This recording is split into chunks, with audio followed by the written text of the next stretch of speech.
Welcome to Legal Lines. My name is Tom O'Shea, the host of this program, brought to you by the York County Bar Foundation. The topic of today's program is guardianships, and my guest is attorney Richard Konkel from CGA Law Firm. Welcome, Richard. Hi, Tom. The very first question I have is, what are we referring to when we talk about guardianships? Well, guardianships are proceedings that happen before the orphans court, and you have a person who is alleged to be incapacitated. The court then conducts a hearing, and they determine whether or not that person is incapacitated. And if they are incapacitated, they then appoint a guardian, either for the person's estate or the person's person, or for both. Okay, now as an attorney, I know what orphans court is, but when I use the term orphans court with many lay people, I get the reaction that it deals with orphanages and children looking for parents. The Orphans Court is a division of our Court of Common Pleas, and at this time we have one judge. It's currently Judge Blackwell, who serves as the Orphans Court judge. They deal with decedents' estates, issues with wills, settling estates. They deal with trusts, they deal with adoptions, and they deal with guardianships. Okay, and a guardianship is something where someone's appointed to represent or to handle the affairs of an incapacitated person. Correct. Now, is that person typically an adult? It can be. It has to be an adult under the statute. However, sometimes it's an adult who has just become an adult just at the age of 18. A child who's been born, who's had mental infirmities that they're unable to be educated properly and so forth, they're unable when they become an adult at age 18 to do estate planning or to make their own decisions. When they're a minor, their parent can make those decisions with medical providers and other things for them. However, when they turn 18, oftentimes they have to obtain a guardianship so that they can continue to act in that capacity. So the person who is going to have a guardianship appointed has to be adjudicated as an incapacitated person. That's correct. And can you just briefly say what that would mean? An incapacitated person, the way the law is written now, it really deals with whether or not they can make good, sound decisions concerning their own care, their personal health care, as well as their financial decisions. In years past, they used to talk about whether they were susceptible to designing persons or would do foolish things, not pay their bills, that sort of thing. But at this point in time, that's the way the law is written. Okay, so for someone to be incapacitated, there are two areas where they could be considered incapacitated. One is taking care of themselves personally. Correct. Good hygiene, just basically taking care of their... Or more to the point, medical decisions. Okay. Whether or not they're really able to determine that they have a medical problem that needs to be addressed. Okay, so that would be guardianship of the person. Correct. And guardianship of the estate would be someone who was not capable of handling his or her financial matters. Correct. Basically paying their bills, maintaining a household, making proper decisions regarding their finances. Now, frequently, although not always, as you pointed out, this would be an elderly person.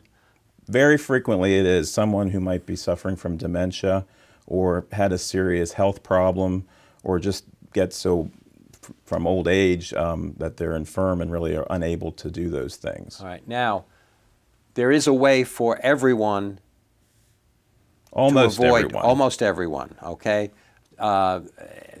in younger years or to plan for this. Correct. It would be doing estate planning, which most people are familiar with that in writing a will, and that's an important part of it.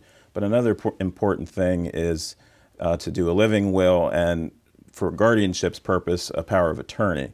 Because if you do a proper power of attorney, if you become an incapacitated person, those people that you name in your power of attorney, they can take over doing those financial and personal decision-making tasks that a guardian would do. So basically, someone preparing an estate plan, number one, they're saying there are three documents you mentioned. One is the will. Correct. Okay, and I think we can all... That's after you die. Right. If someone dies, this is where their property goes. Correct. You mentioned a living will. A living will is a fairly narrow set of circumstances. It's if you're in a state of permanent unconsciousness or a terminal state as determined by two physicians.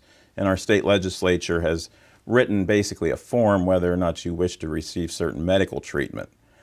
In a durable power of attorney, which covers medical things as well, that person who's the power of attorney can make those sorts of decisions as well, but on a broader range. So someone can say, I want my son or daughter or one of my relatives take care of these decisions if I become incapacitated. That's correct. And we want to point out that this does not only just mean aging, because this could happen to someone who was in an accident, for example. Really, everyone should have estate planning, even if you're 18 years old, but that rarely happens. It's usually only after people have children or they get older that they start thinking about this and then they act on it. Okay, so then if you name someone as your power of attorney, the idea is that that person will get to do these things for you instead of the court deciding who does it. That's correct. You basically name someone who will, while they're not your guardian, they're acting in that basic capacity. Now, you use the term durable power of attorney. Can you Correct. say why do we use that word durable? It's sort of historical at this point in time. A number of years ago, people would do powers of attorney, and when they became incapacitated, the power of attorney was no longer valid because they didn't have any power to revoke it. And then the legislature realized that this was a problem, and they passed laws that basically at this point any power of attorney that you would execute, which you would sign, is a durable power of attorney, so that if you do become incapacitated, it survives your incapacity. Now, with powers of attorney, you can make them what we call limited. That's correct. Oftentimes, if you want to sell real estate but you can't go to the settlement, you may sign the deed and you may sign a limited power of attorney either to a spouse, an attorney, or some other party that they can sign papers for you just for that very limited purpose.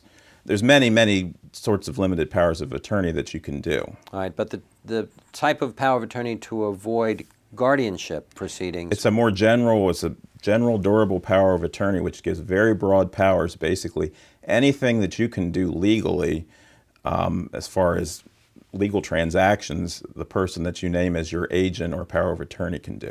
And ultimately, if someone has the court-appointed guardian, the guardian would have the same type of power. Depending on whether or not the court determines that the incapacity is total or partial. You do have limited guardianships as well as plenary guardianships, which basically means a complete and total guardianship. All right. So, for example, you could have a power of attorney that deals with real estate, but if you have a general power of attorney or a plenary guardianship, they can deal with your real estate. They can sell your house if they determine that it is necessary. Absolutely. They can sell or do your banking for you. Correct. They can access retirement funds in order to, pay your living expenses.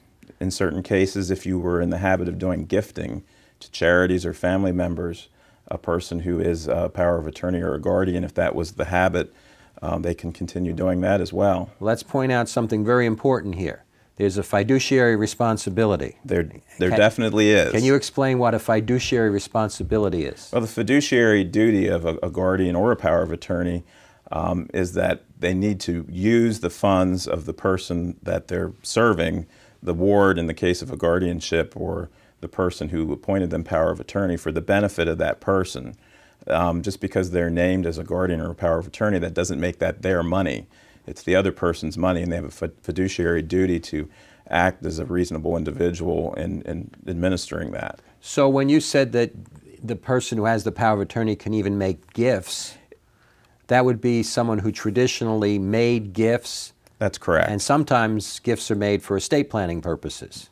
Correct. Okay, so in other words, an elderly person might say, well, every year I'm going to give so many dollars to each of my children as part of an estate plan so that when I die, technically less gets taxed. And that can continue under a power of attorney or a guardianship. Now, with a guardianship, it may be necessary to get leave of the court in order to proceed with that. Okay, but it would, again, you would have to prove that this was for the benefit of the incapacitated person. Correct. Now, I want to point this out also. If you give somebody a power of attorney, does it only kick in once someone becomes incapacitated, or can they start using it right away? If they have their hands on it and they sign the end of it, actually the person who, under Pennsylvania law at this point, the person who's appointed the agent or power of attorney, they have to sign it before they use it. But if they have it and sign it, they can use it immediately. And I think the section that they sign pretty much explains that they have a fiduciary duty. That's correct. To the person who gave them the power of attorney. There's also a notice on the front of the power of attorney now, which lets the person know who's making the power of attorney that whoever they appoint as their agent has very broad powers, that they can do pretty much everything they can. Now, if someone is not incapacitated, they gave someone a power of attorney for the future, they can revoke it. Correct. Okay, that person can revoke it. It can be revoked even if they're using it, if there's a problem. So if you give someone a power of attorney and you change your mind, you're not locked into it. That's correct. However, if you do become incapacitated, I think the court pretty much indicates you're not capable of changing your mind. That's correct. You would be pretty much stuck with that person. However, if that person breached their fiduciary duty, they could be removed by the court, and then a guardian would have to be appointed if there was not an alternate power of attorney. And let's talk about alternates, okay, because that's very important. Many times somebody sets up a power of attorney. They might say, well, I'll name my spouse as my power of attorney. And then something happens to the spouse. The spouse predeceases the person who gave it, or the spouse becomes incapacitated, his or herself. And in that situation, you would want to have an alternate. It's usually good to have at least one alternate. If it's an older person naming their spouse first, they may wish to have several alternates in case they would become incapacitated, and to have this basically last out for the duration of their life. Can you tell me whether or not it's a good idea to make the alternates or joint? Because I've seen people do both. Well, it depends. If you think it would work better that they acted jointly, but if you name them jointly, they have to do everything and agree on everything that they do. I see people sometimes, especially if somebody has, let's say, 3 children, they'll say, well, I don't want to pick one child, so I'm going to name all 3 of them to act jointly. Well, if you say it jointly, they have to act in unison. Usually what we do now at this point is we don't say that the alternate only acts if the other one's deceased or unavailable. We say that they can act in the alternative. We found this because banks, if someone who is an alternate came to a bank or financial institution, they wanted a court order that the other person was removed, or a death certificate that they were deceased. So that way you have some flexibility that any one name can act. Otherwise, all 3 in my scenario would have to sign a check at the same time. They'd have to, and that could be burdensome. And it would, especially when you see people who have like children who live in 3 different parts of the country. I would not suggest them doing that. So it would be far better to have them act. And how is this defined? Well, they're all named. Basically, they can all act at any time, but they don't have to act together. Okay.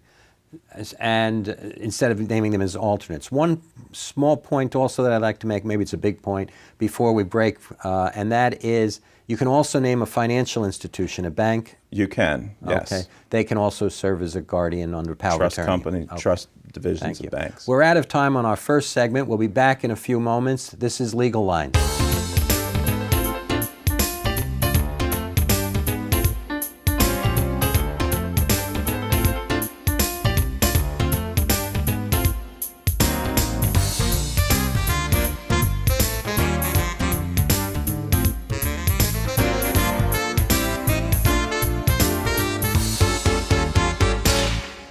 Welcome back to Legal Lines. Today's program has to do with guardianships, and my guest is attorney Richard Konkel from CGA Law Firm in York. Welcome back, Richard. Thank you, Tom. And we're talking about guardianships. In the first segment, we talked about the fact that a guardianship can be is someone who is appointed to represent an incapacitated person, typically an adult who has some reason why they can't handle their own financial affairs or sometimes their own personal affairs. And one way to avoid having the court appoint a guardian is to do a proper estate planning and typically have a power of attorney naming who would act in your place if you become incapacitated. However, not everyone does that, and there is a court process for having the court decide how someone becomes a guardian or whether someone needs a guardian. And that's what I'd like to concentrate now in this second segment. So, as you mentioned in the first half, the court that's involved is called the Orphans Court, and York County has one Orphans Court judge. Right now it's Judge Penny Blackwell, and she decides basically most, if not all, of the guardianship cases. That's correct. First thing is, who brings the petition to the court? Well, anyone who sees that someone's having a problem can bring a petition. If you know an older person who or someone who seems to be incapacitated, you can go to an attorney and you can be the petitioner. Sometimes it is a health organization such as WellSpan. People end up in the emergency room. They have serious problems. However, they have no power of attorney and they are incapacitated. They can't make medical decisions. So they remain at the hospital until a guardian can be appointed. Sometimes it's the County of York. People who are at the county home, they end up there and they don't have a power of attorney. Therefore, the county can bring a petition on their behalf to have a guardian appointed. And is the Office of Aging sometimes The Office involved? of Aging very often does that because older people who have incapacity problems, those problems are reported to the Area Agency on Aging. Their social workers go out, investigate the situation, and if they find that there's a problem that a guardian needs to be appointed, counsel for the Area Agency on Aging oftentimes bring these petitions. All right, but you also said any individual can do this. Yes, a family member can do it. I mean, if you're... Can a non-family member A non-family member can as well. All right, that doesn't mean the person becomes the guardian. They can if no one else is available. But that's up to the court. That's up to the court. But a family member, typically a son or daughter of an elderly person, might petition the court to adjudicate a parent incapacitated. If they're in that situation, But a yes. neighbor who's living next door to someone who they think is not properly taking care of themselves can participate. They can do so as well. Okay. Now, there's pretty strict standards to adjudicate someone incapacitated, I would imagine. Yes. Okay. Can you tell us what the standards are? Well, you have to have medical testimony. So if you're going to pursue a petition for incapacity for a guardian, you have to sometimes have the person evaluated by a physician. And then that physician needs to testify before the Orphans Court. Now, the Orphans Court does allow them to testify by telephone, but they need to testify as to whether the person is incapacitated, whether that incapacitation is total or partial. And there's a whole litany of questions that we ask the physician regarding the decision-making ability that the person has and their physical ability. And that is really what the court relies on to make their determination of whether or not the person is incapacitated. Now, I would imagine that in most cases it's pretty clear to the court that the person is incapacitated if a physician is coming forward. Sometimes it's very clear, but sometimes maybe not so clear. And the court, they will appoint counsel for the incapacitated person. It's very important when these petitions are filed, they have to be served on the incapacitated person. And when they serve it, there's a notice that has to actually be read to the person when they're served, explaining that there is a court proceeding that's coming up and that they have the right to counsel. Oftentimes, the Orphans Court will, on its own, appoint a court-appointed attorney to represent them. Well, I can imagine these are very difficult cases because you have a person who believes that he or she is not incapacitated. That can happen in some cases. The family members believe the person is incapacitated, and then it's up to the court to decide. So just like any other type of case, I assume due process gives the person right who is being deemed incapacitated or alleged to be incapacitated the right to have counsel? They can have private counsel or the court-appointed counsel, and they have a right to put on their own case to challenge the incapacity. You could have another physician, another evaluation done that maybe is counter to what the other physician is saying. I mean, I can see cases that get complicated where there's an accusation that there's an evil motive on the part of someone who wants to adjudicate someone incapacitated. Some of the allegations in the petition are that the petitioner has no interests that are contrary to the ward, the alleged incapacitated person. Likewise, the guardian can't have that same situation. Well, I can picture a situation where an elderly person decides to start leaving money to charities, let's say a church, and the children of that elderly person say, well, wait a minute, the more that is given to charity, the less I get. Let's adjudicate mom incapacitated.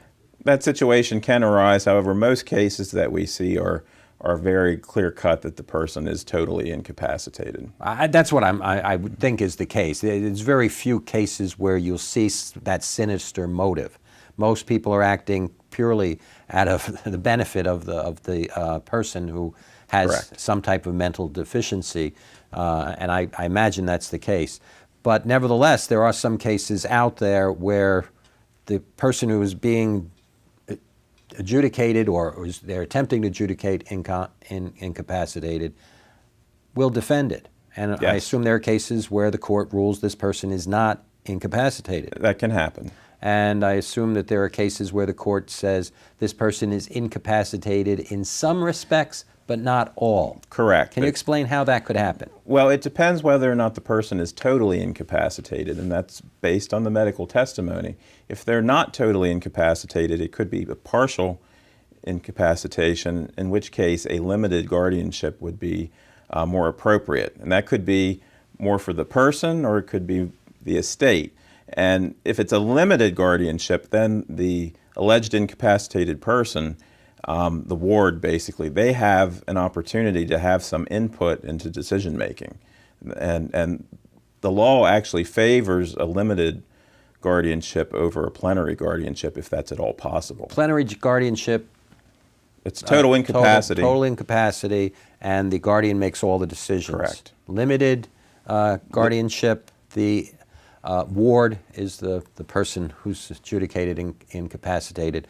That person has some say in the decision making. Oftentimes it has to do with their living arrangements or personal things that in their daily living. Now, who does the court typically appoint as a guardian? Well, the petition will have a proposed guardian, and oftentimes it's a family member. There are some professional guardians that we have in this area that's what they do for a business. There are also some nonprofits that will act as a guardian. Okay. Now, the guardian is held to the same type of fiduciary responsibilities as someone who has a power of attorney. We talked about that in the first It's actually half. probably a little higher in some respects because they have to report to the orphans court. All right. So they have to, when you say report to the orphans court, exactly what do they have to do? Well, once they're appointed guardian, they have to do an inventory of the incapacitated person's estate and file that with the clerk of the orphans court within 90 days. Then every year, basically on the anniversary of when they were appointed, they have to file an annual report. Now, if they're plenary guardian of the person and the estate, they have to file 2 reports, and that's a form that the orphans court provides, and they have to fill that out on an annual basis, reporting to the court basically the status of the person's estate and of their person, how they're doing physically. Does the court require the guardian to post a bond? If it is a large estate, if the person is wealthy and has a lot of real estate or a lot of personal assets, cash assets, yes, it is not unusual for a bond requirement to be required by the court. And basically that's so that the guardian doesn't run off with the person's money. Okay, so with respect to the person being named guardian, is there any preference for family or preference for children or? If they're available and able to do it, the court will probably use family. However, I have seen in the past where there was a large amount of money that a family member wasn't necessarily favored, that a financial institution was favored. A trust division of a bank may be favored because the court thought that they were perhaps savvier in investing the estate. Do family members have the right to object Oh, to yes, who they the do. court appoints? They can object, and the court will conduct a hearing, and then the court will determine whether they want to modify it. All right, so let's say if they're the two siblings and each thinks they should be the power of attorney. Or guardian. Oh, I'm sorry, the guardian. Well, usually that will happen right at the beginning when you have the petition, and then the court will make a determination as to which would be better suited to serve in that capacity. Okay, but let's say the sibling who's not appointed thinks that he or she would be better. I've seen that situation as well, and they would really have to convince the court that the other one is not doing a good job, basically breaching their fiduciary duty as guardian. And is there a way to challenge whether someone, I mean, the guardian is reporting to the court, but in 90 days and then not again for a year. Is there a way for a family member to come forward to the court and say, this guardian is not acting properly? They could present a petition to the orphans court, and they could probably ask for an accounting. You can do that with a power of attorney as well, basically to do a written account showing all the transactions that they've done in their capacity as a fiduciary. Okay. One of the things I want to touch base on here is the York County Pro Bono Guardianship Monitoring Program. It's a mouthful, but can you tell us what that is? This is something new, and Judge Blackwell heard about it, and she basically started the program. We are the third county in the state to do this. Chester County started it, and then Dauphin County basically copied Chester County's program, and York County has basically copied Chester and Dauphin County's programs. But it's a way for York County attorneys to earn pro bono credit, which we're supposed to do, and it sort of helps it helps the court out, the orphans court, and the guardians. And as what happens is that attorneys who are appointed as pro bono guardianship monitors, they go and visit the guardians and the wards, and they do a report, which they send back to the orphans court. And it's a confidential report. The ward and the guardian don't get to see the report, but it covers a wide area of things regarding the guardianship. You know, how is the ward doing? How is the guardian? And in some cases, this has helped guardians because really once the guardianship is created, other than those annual reports, which that's the guardian reporting to the court, there isn't a lot of interaction between the court and the guardian. So it's not just set up to keep the guardian honest, it's also set up because frequently someone is thrust into being guardian because they're related to someone and they need help in what they need to do. In several instances. And before you answer, I'm sorry to say we're out of time. My guest today was attorney Richard Konkel from CGA Law Firm. The topic was guardianships. My name's Tom O'Shea. This was Legal Lines.